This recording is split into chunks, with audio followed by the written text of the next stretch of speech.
Welcome to Business Legal Lifecycle TV, the live TV show all about the legal aspects of your business to help educate you on complex legal terms in an easy to understand manner, to help understand why you need to do certain things in your business from a legal point of view, and to help you develop a plan for the future.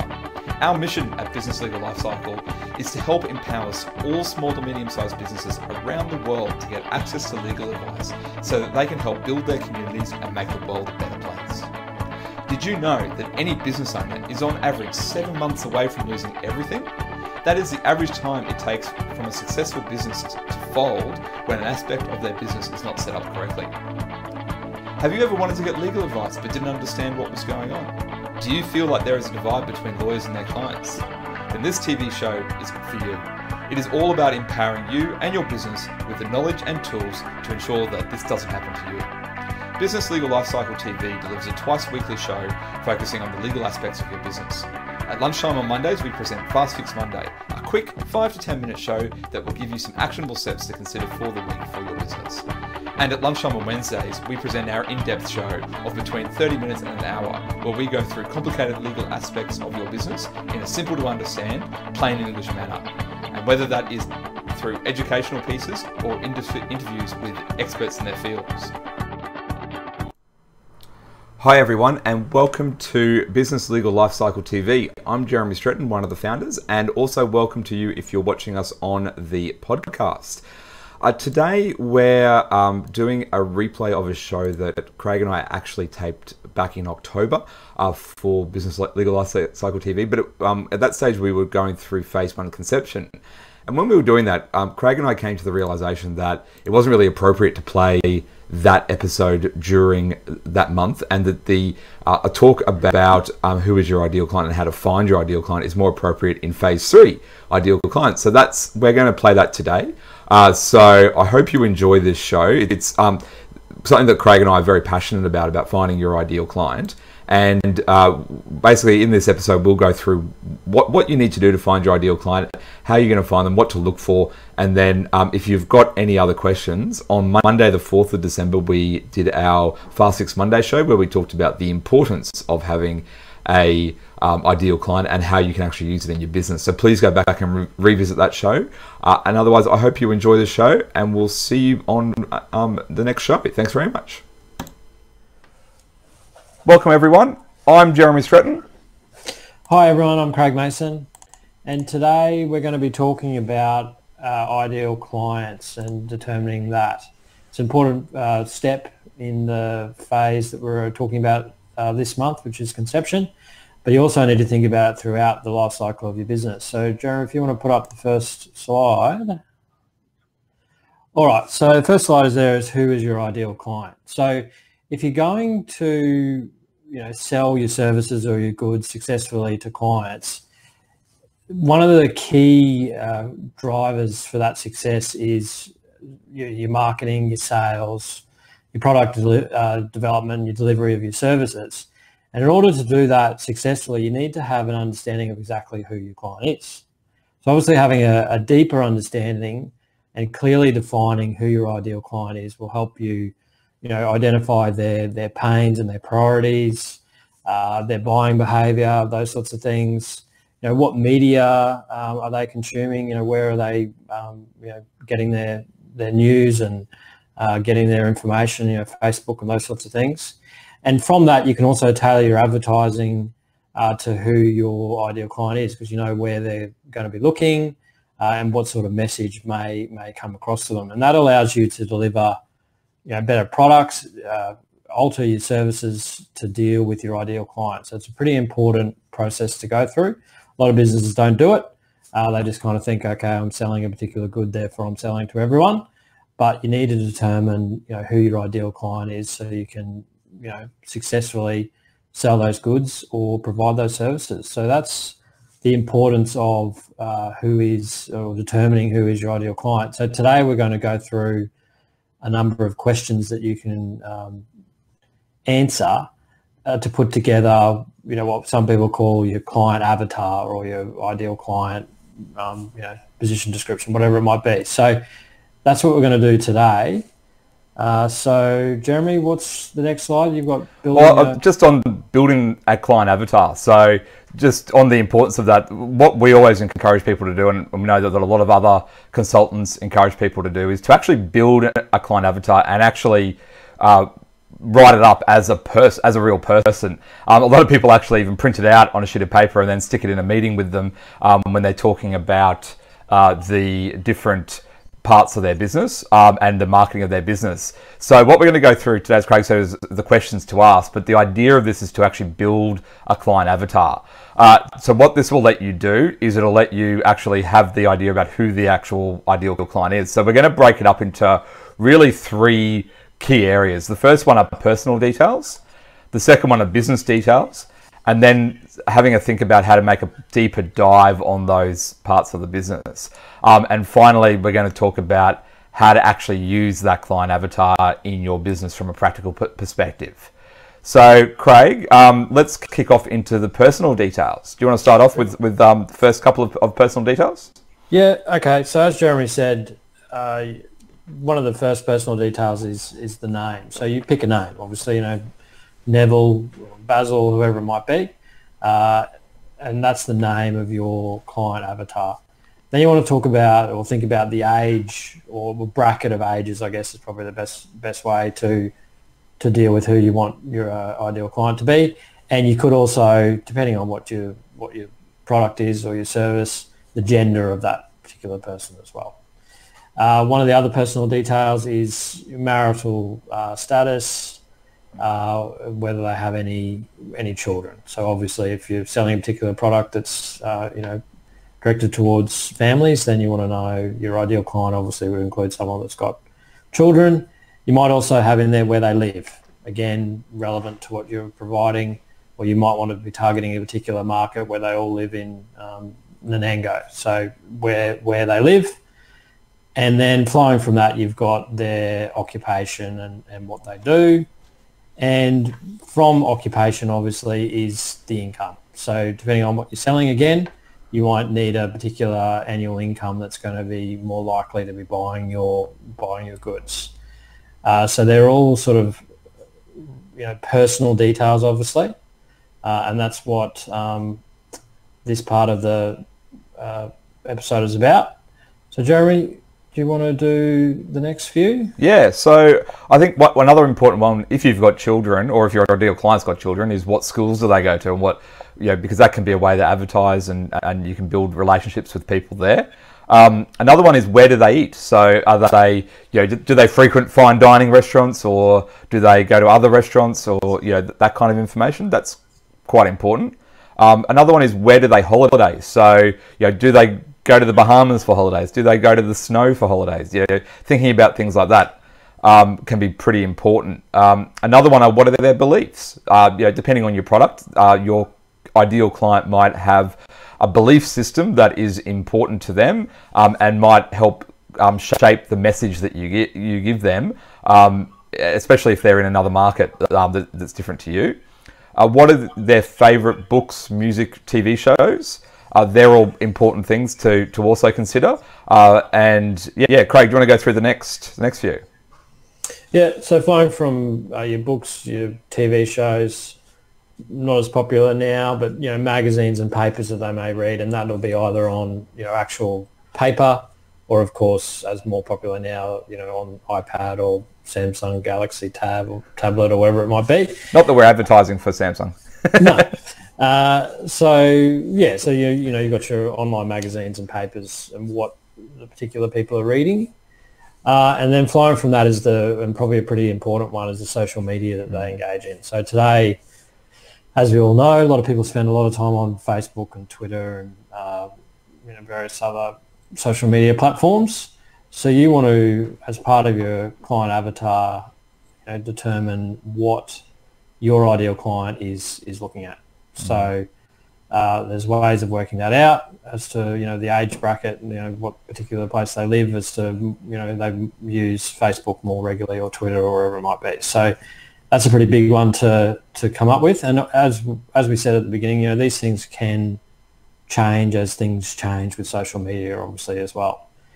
And also, another online platform is the blogs that people follow and read. And again, they're becoming more popular than papers, physical newspapers. So people read a lot of blogs. So you want to go through that and work out, what blogs they might be following.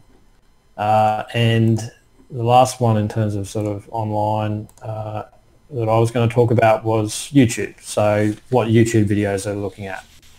And their favourite ones and what channels they're following, those sorts of things, because obviously whatever they're looking at, that's what they're interested in.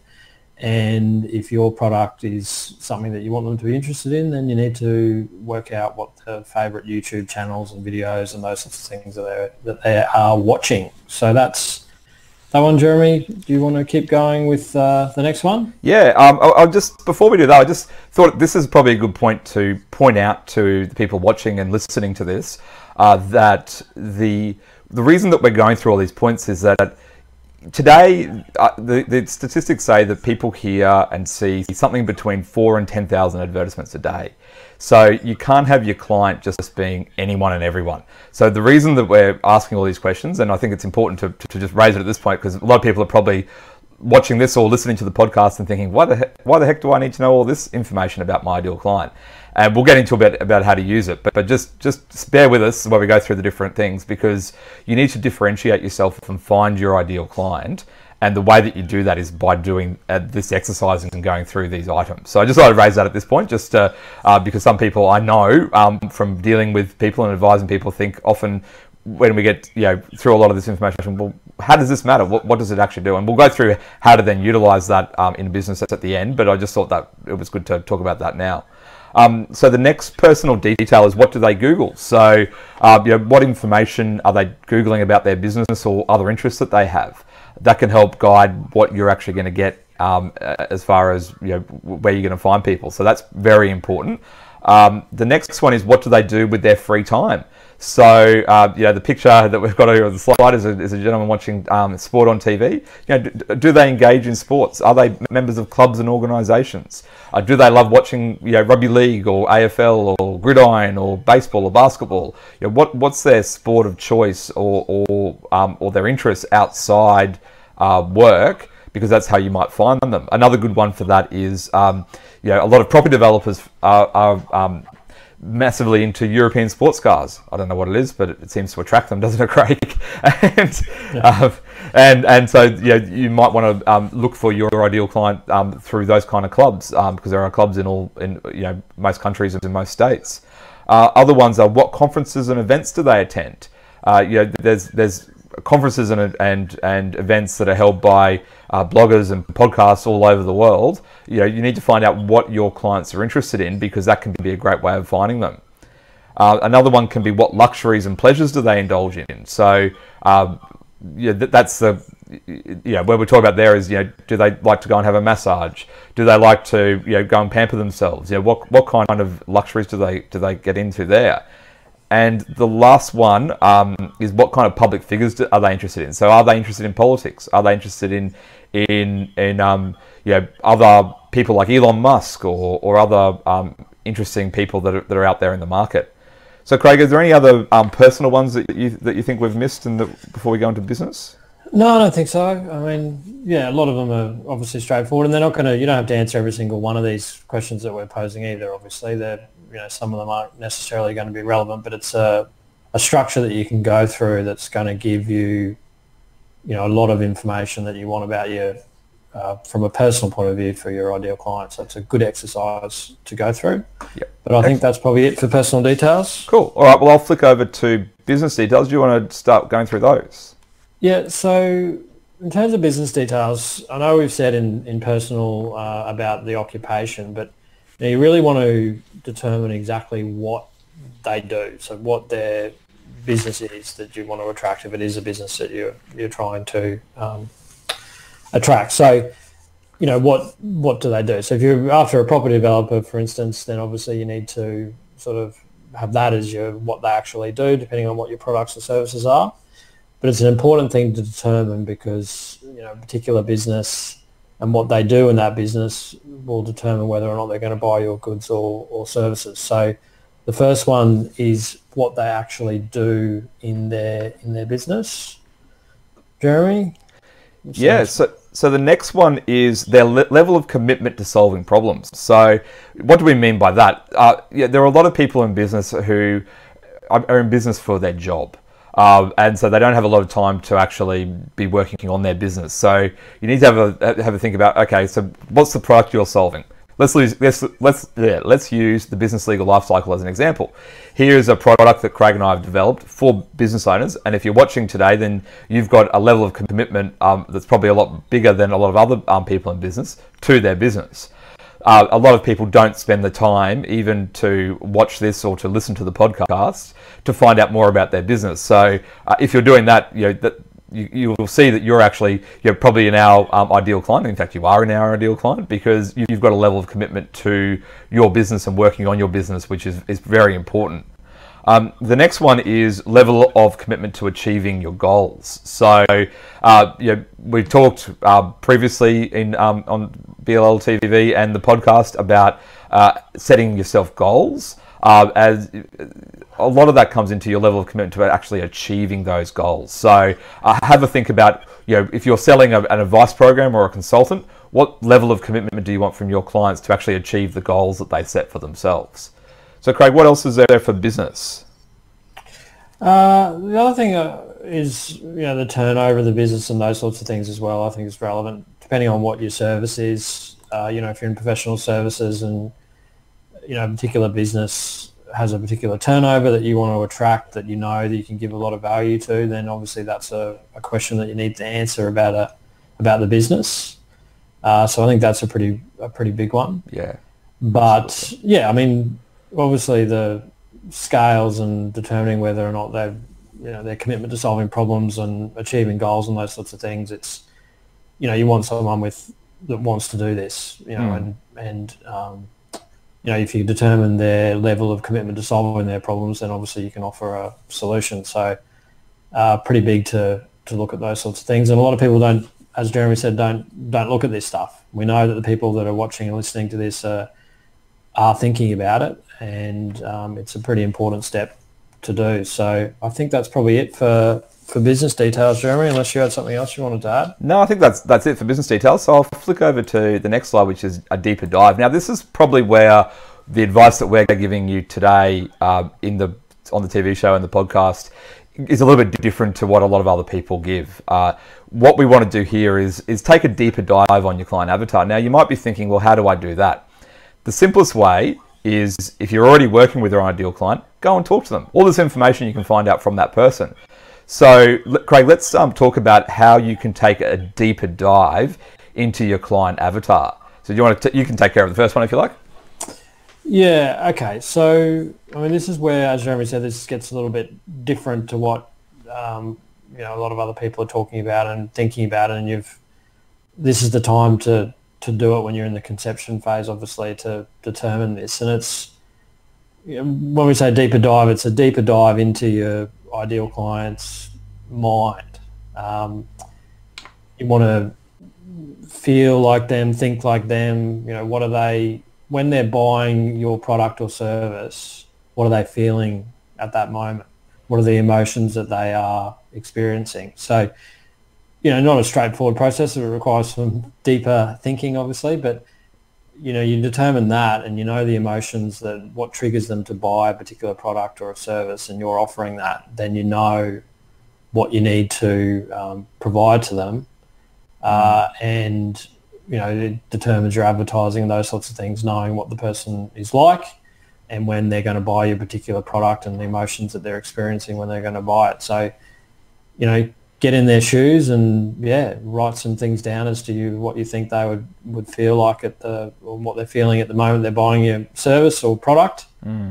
And then you can determine as part of that what your ideal client avatar is in that regard. So put yourself in their shoes, and as Jeremy said, if you are dealing with clients at the moment, then you think they're good for your business, go and talk to them.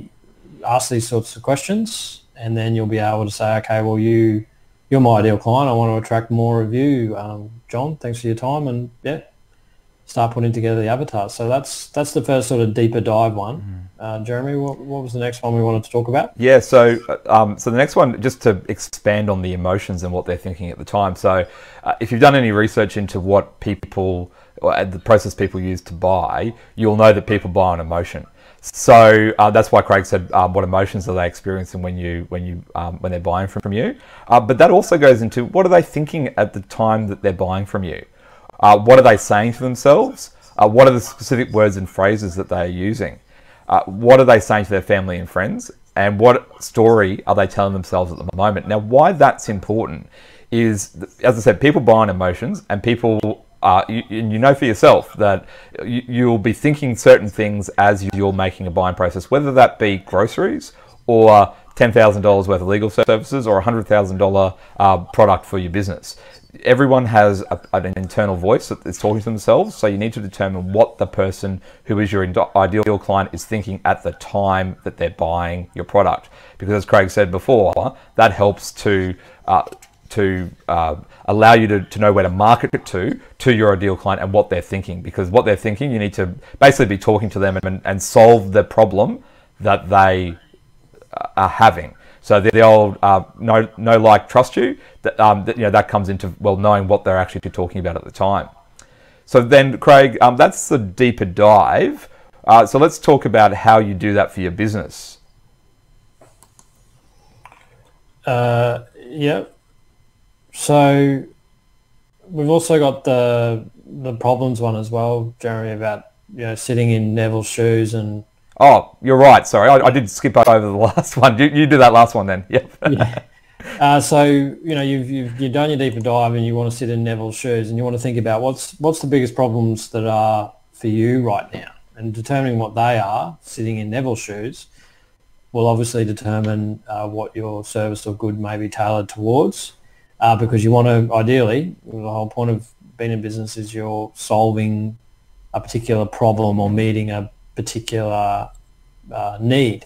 So you need to work out what the biggest problems are right now. So if you're selling paint, for instance, then you want to know that the problems are that at the moment that the paint is the service, and the way of putting the paint on is not very good at the moment. So you want to maybe tailor it towards not only providing the paint, but providing some after sale tips and tricks as to how to put the paint on or something. So you want to determine what the biggest problems are for your ideal client, and obviously once you know what the problems are, then you go about providing a good or service that solves those problems. And from that as well, you want to work out what mistakes your client is making and why does that keep happening. And if your good or service cures that, then obviously it flows from that your ideal client will be making those sorts of mistakes and why it keeps happening. Yep. So I think that was probably it for the deeper dive, Jeremy, or was there one more? No, that's it. I think that the next one and the next point is really on the how to use it in your business. So yeah, sorry about that, guys. I forgot the probably the most important one, which was how do you actually solve their problem and what mistakes are they making that you can actually fix right now. So thanks for pulling me up on that, Craig. And so I think talking about how to use it in your business is all about what I said before about actually putting some stuff in place so that you can find that ideal client. So Craig, do you want to talk about that from how do you use it in your business? Yeah, okay. So, I mean, in terms of how you use it in the business, obviously you want to put all that together and make it into a, succinct avatar detailing all of those things. And as Jeremy said, put it up on your wall, those sorts of things. And you need to tell everyone else in your business if you've got other people involved as to, and have them involved in determining the client avatar. But if you've done it yourself, then obviously other people need to know about it because that's who you're going to be trying to attract. And flowing from that, it goes back to your team, your sort of consultants. So they should be involved in this process as well. But once you do have your client avatar and you put it into a document and you've got all the details on there, then you need to start, as Jeremy said, using it in your actual business to determine how you're going to go about doing certain things. And the biggest one is marketing. So you've got your ideal client, he's Neville, he's a property developer who drives or likes or wants to drive a BMW car. Yeah, pretty simple, but I'm sure there's more to him than that. But obviously you're selling something to that person, so you might go to BMW or Lamborghini or wherever it might be, and you're going to be attracting people that want to buy BMWs or Lamborghinis, and they are property developers. So that would determine your particular marketing channel there. And Jeremy, do you want to talk about sort of, your ideal client and going to people that have your ideal client as their clients and the importance of that? I think that's probably a relevant point to make here. Yeah, absolutely. I mean, and that's we know that from experience that often someone else, another consultant, will have your ideal client and will have lots of your ideal clients. So you want to go and actually talk to those ideal referral sources about how you can actually use that work and do that work for those people who are their clients. Now that can be very powerful because you've got a trusted advisor of that business owner or that person actually giving you work. So that can be very powerful. I think another point to make here, how to use it in your business, is you need to have multiple client avatars. I have yet to meet one business that has one ideal client, and it's very normal to have 2 or 3 different people that you could actually use in this process. So making sure that you just don't do one, I think is important, and try and make it as specific as possible. So that leads into the fact that you can't have a general one, because that will basically not solve the problem that we're trying to solve here, because you'll be too general, and your marketing will be too general to the people that you're trying to market to. So make sure that you're very specific. As we said before, both Craig and I said this, go and talk to someone who is your ideal client. Go and talk to someone, find out how that you're going to solve their problems. The last lot that we went through in the deeper dive is also should help. What am I trying to say here? It should help to help you develop your product. So your product or your service should solve a problem for people. So you need to solve that problem by actually looking at what your client needs. And what you'll find is when you go through this process, you'll achieve a lot more of what you want and what your clients want, and actually use that to set up a much more successful business. Yeah, absolutely. Yeah, it's pretty important. As we said, a lot of businesses don't look at this sort of stuff and just go along their merry way and think they're selling to everyone in the world, which would be great, but different people buy different things or want different things. So going through this process, determining who that is, will mean that you can tailor all your marketing and your product development and all those sorts of things to your particular ideal client, which means you're not wasting time and money attracting clients that aren't your ideal ones. And as we know, time and money, without you can't get that back. So you want to make sure you're using it wisely. And a simple sort of task like this at the conception phase is going to put you in the best possible spot to know that you're attracting your ideal client.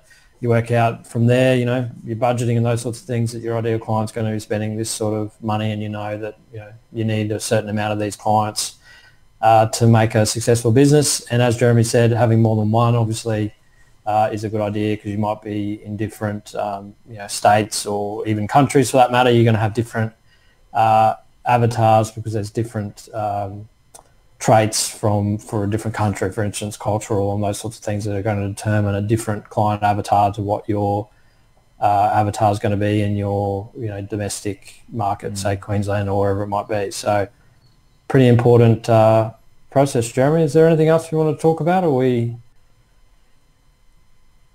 at the end? I think we're at the end. I think that gives a good deep dive into what people should do and why they should do it. I think that's very important. So let me just transition for those watching on TV off that slide. So look, thank you very much to everyone for watching. If you want to know more, as always, you can email us or write comments on the Facebook link, or you can email us at lifecycle@jeremystretton.com. You can, we're very contactable, and we're always happy to answer questions. So that's it from me, Jeremy Stretton, and we'll see you for the next BLL TV or podcast. Thank you, everyone. Bye.